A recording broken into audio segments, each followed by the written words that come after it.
Thierry Delimeux, la parole de l'État dans ces circonstances quand même plutôt particulières. Écoutez, hier soir, on a vécu un drame, deuxième homicide depuis le début de l'année, nous sommes que le 5 janvier. Ce drame s'est passé en marge du carnaval, mais à proximité immédiate du passage des groupes. On a eu un jeune homme de 18 ans qui est décédé, on aurait pu avoir des balles perdues qui atteignent des spectateurs de ce carnaval. Quelque chose de très grave. Et donc, j'ai souhaité cet après-midi, avec monsieur le maire de Pointe-à-Pitre et madame la vice-présidente de Cap Excellence, réunir l'ensemble des organisateurs et des responsables de groupe du carnaval pour réfléchir ensemble à ce qu'il faudrait faire pour qu'il n'y ait plus jamais ça. Il y a une chose qui a été dite par la vice-présidente qui est très importante. La première chose, c'est que dimanche prochain ne peut pas être un dimanche comme les autres. Les gens ne comprendraient pas qu'on efface aussi rapidement la mort d'un jeune homme de 18 ans en faisant la fête dimanche prochain comme si rien s'était passé.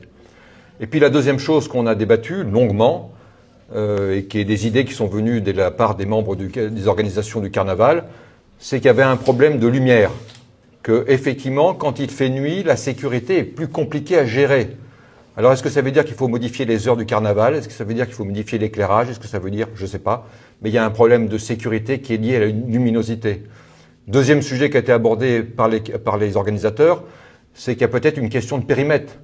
Parce que le périmètre aujourd'hui, les circulations des groupes passent dans des quartiers qui, on le sait, sont peut-être plus délicats que d'autres et sur lesquels, du coup, le risque de problème est plus important qu'ailleurs. Est-ce qu'il ne faut pas voir le périmètre, revoir le périmètre?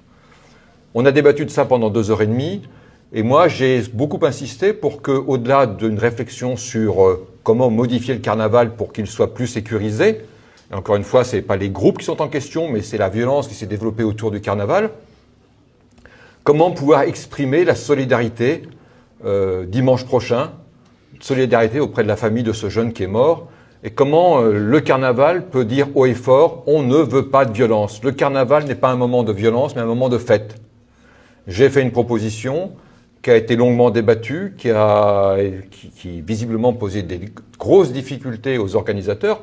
Ma proposition, c'était simplement de dire que dimanche prochain, il n'y aura pas de carnaval par solidarité, pour pouvoir crier en silence, mais crier haut et fort, on ne veut pas de violence. On ne veut pas que ce beau carnaval, qui est une vraie coutume, un vrai élément du patrimoine guadeloupéen, ce carnaval soit terni par de la violence. La discussion n'a pas été jusqu'au bout et monsieur le maire a proposé de réunir une fois de plus mercredi prochain les groupes organisateurs pour essayer de trouver un compromis.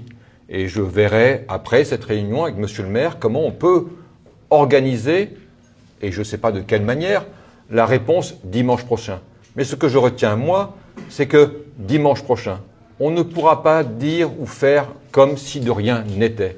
Il faudra pouvoir afficher avec force qu'un carnaval ne peut pas être associé à la violence et qu'il faudra donc que ce message passe fortement. Peut-être que ne pas défiler, ce n'est pas la bonne idée, peut-être qu'il y a d'autres idées. En tout cas, on ne peut pas faire comme avant. Il faudra l'exprimer de manière claire et forte. Moi, j'attends ça de la Guadeloupe. J'attends ça, un sursaut de la population qui puisse dire qu'on ne veut pas de la violence. On sait que dans ce territoire guadeloupéen, la violence est en train de s'installer, de l'hyperviolence même. Mais le carnaval, ce n'est pas la violence. Le carnaval, c'est un moment festif.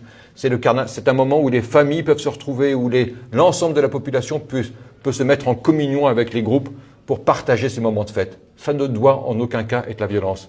Et donc, au-delà de l'attitude de dimanche prochain, il faudra aussi, et c'est l'engagement de monsieur le maire, réfléchir à faire évoluer l'organisation de ce carnaval pour que la violence ne puisse pas s'installer. Un mort, c'est déjà beaucoup trop. Il n'est pas question qu'il y ait d'autres morts dans l'environnement de ce carnaval dans les semaines qui viennent.